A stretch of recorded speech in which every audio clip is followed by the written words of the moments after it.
I enlisted in the Army to defeat the Islamist terrorists who attacked us on 9/11 and to keep our country safe. I've served now for over 21 years, deployed to war zones in both the Middle East and Africa, put my life on the line for the freedom and safety of the American people, and still serve today. Now, my own government has placed me on a secret terror watch list, targeting me as a potential domestic terror threat. Why? Political retaliation. I spoke out about how dangerous Kamala Harris would be to our nation if she were to be elected as president, and why the American people should be very concerned. Now, just before boarding a flight on July 23rd, my husband and I were pulled aside for additional TSA screening. Our electronics were swabbed for traces of explosives, and when we landed, my husband was pulled aside for another round of additional screening.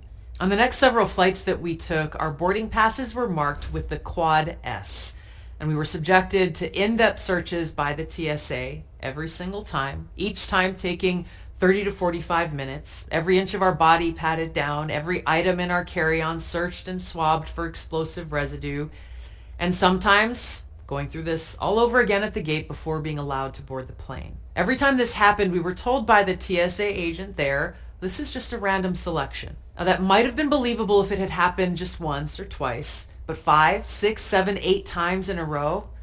There's no way. On August 4th, Federal Air Marshal whistleblowers came forward with very disturbing information. They revealed that I had been added to a secret terror watch list run by the TSA called Quiet Skies on July 23rd. This is the very same day my husband and I began to be subjected to those in-depth TSA searches. These are images of the TSA targeting package that the air marshals were given as part of their mission brief. I later learned that at least 3 air marshals were assigned to watch me every time I traveled, in the airport and on the flight. TSA deployed explosive K-9 detection teams and a TSA explosive specialist.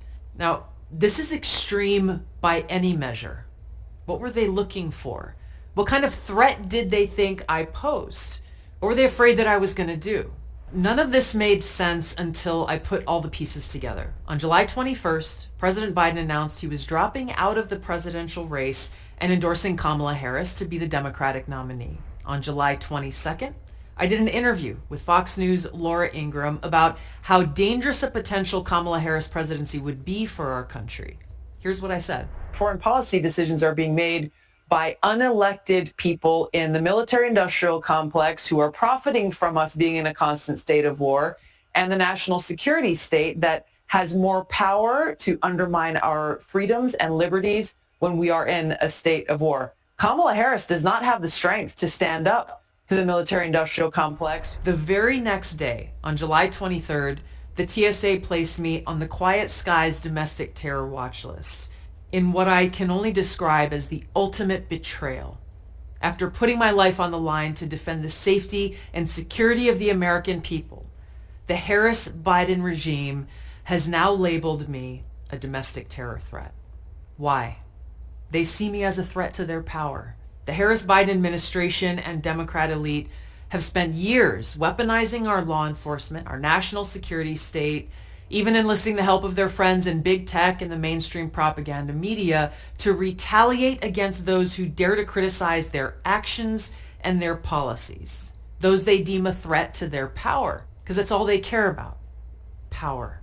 On August 21st, the Congressional Committee on the Weaponization of the Federal Government launched an investigation into the TSA's clearly politically motivated actions against me to expose the truth. I am not the only political dissident the Harris-Biden regime is targeting. On Saturday, Christmas Eve of 2022, the IRS opened an investigation into independent journalist Matt Taibbi, just 3 weeks after he began publishing the Twitter Files, which exposed the truth about the Democrats' collusion with Twitter to censor Americans online. They sent IRS agents unannounced to Matt Taibbi's home at the very moment he was testifying before the Select Committee on the Weaponization of the Federal Government, where he was warning the American people and members of Congress about the collusion between government and private enterprise to silence and censor Americans. We learned Twitter, Facebook, Google, and other companies developed a formal system for taking in moderation requests from from every corner of government, from the FBI, the DHS, the HHS, DOD, the Global Engagement Center at State, even the CIA. For every government agency scanning Twitter, there were perhaps 20 quasi-private entities doing the same thing. A focus of this fast-growing network, as Mike noted, is making lists of people whose opinions, beliefs, associations, or sympathies are deemed misinformation, disinformation, or malinformation. That last term is just a euphemism for true but inconvenient. Undeniably, the making of such lists is a form of digital McCarthyism. Now, to take these extreme measures, you might imagine, well, hey, maybe Matt failed to file his taxes, or maybe he owed the IRS and the government a lot of money. No, that wasn't the case. The government actually owed him a lot of money. This was a case of retaliation and harassment, hoping that if they bullied and harassed him enough, he might stop exposing the truth. He did not. That same year, the Harris-Biden regime also targeted former FBI Special Agent Steve Friend. Now, Friend blew the whistle on the politicization of the FBI and the deployment of SWAT using extreme tactics to go after opponents of the Harris-Biden administration and their policies. Defying the Whistleblower Protection Act, the FBI wasted no time in retaliating against him.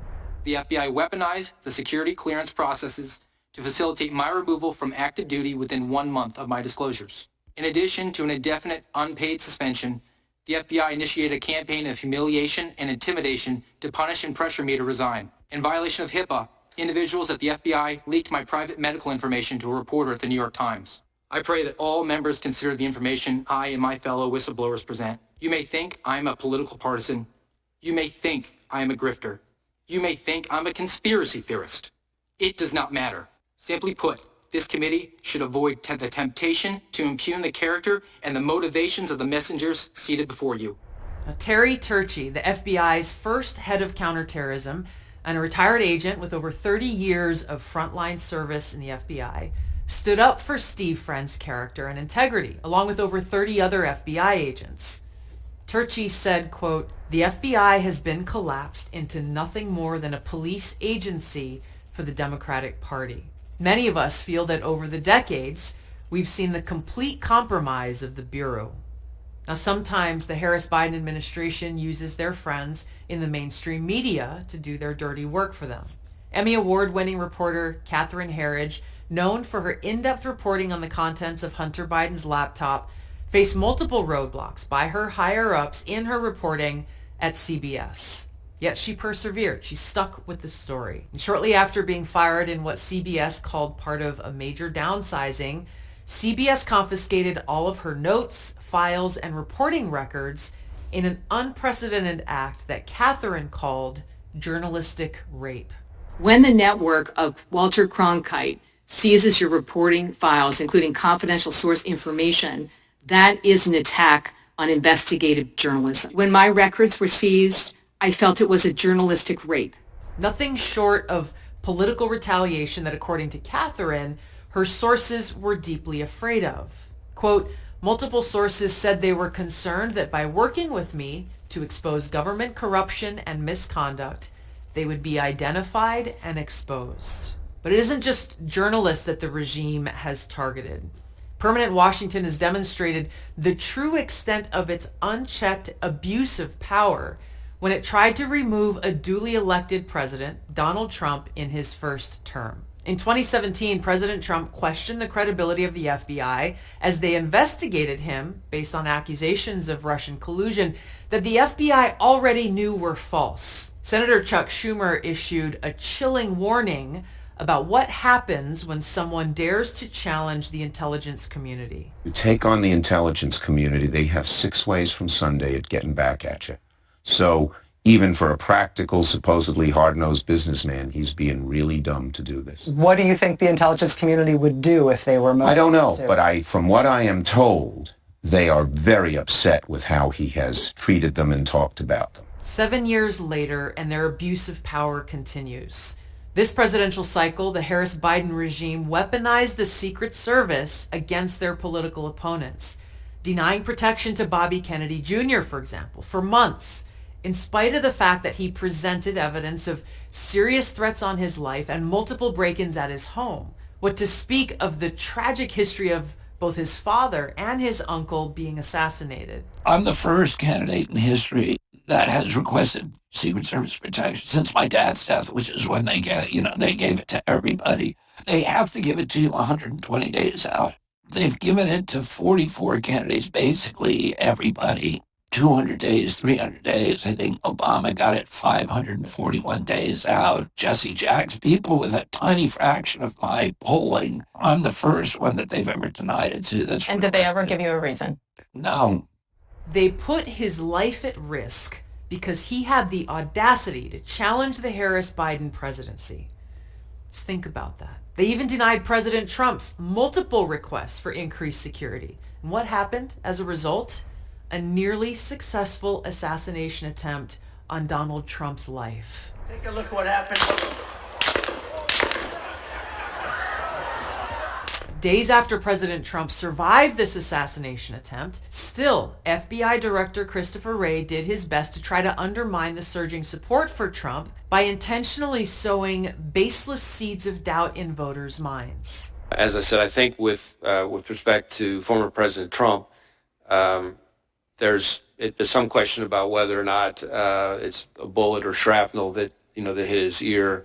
The Harris-Biden administration has demonstrated time and time again that they will not hesitate to weaponize law enforcement and the justice system against political opponents, foremost among them the person who poses the greatest threat to their power, Donald J. Trump. They're waging this lawfare on multiple fronts, coming up with trumped-up charges in the hopes that they could throw him in a jail cell before voters have a chance to head to the polls and vote for him. Whether through the Quiet Skies secret domestic terror watch list, the Patriot Act being used to illegally surveil Americans, the IRS's targeting of conservatives, FBI SWAT teams kicking down the doors of peaceful pro-life protesters, FISA's illegal and warrantless surveillance of American citizens, and the FBI's targeting and watching quote-unquote radical traditionalist Catholics as potential threats, the list goes on and on. The bottom line is, everyday Americans are being watched and spied on by our own government. Why? Because those in power see us as a threat, and they'll do whatever they deem necessary, brazenly abusing their power to destroy us, silence us, or even throw us in jail. They want to scare us into submission, to self-censor, to think twice before we dare criticize the Democrat elite, the Harris-Biden administration, the national security military-industrial complex. I will not back down. We cannot back down. The American Center for Law and Justice is representing me as I take legal action to fight this unconstitutional retaliatory act against me and my family. We will fight to end this and all other secret terror watch lists that are being weaponized against thousands, maybe even tens of thousands of innocent Americans. No American deserves to live in fear of our own government. We must expose the truth about their abuse of power and hold them accountable. We're facing a critical election. Kamala Harris is the Democratic nominee, and she's proven she will continue to weaponize law enforcement and our national security state to go after political opponents. The propaganda media will continue to support her in her abuse of power. So those who truly believe in freedom, whether you're a Democrat, an independent, libertarian, or Republican, we must stand together now to defend our freedom and defeat Kamala Harris at the ballot box. Donald Trump has the strength, the backbone, and the willingness to take on the deep rot of corruption in our government, clean house, top to bottom, and hold those who are abusing their power accountable, wherever they may be.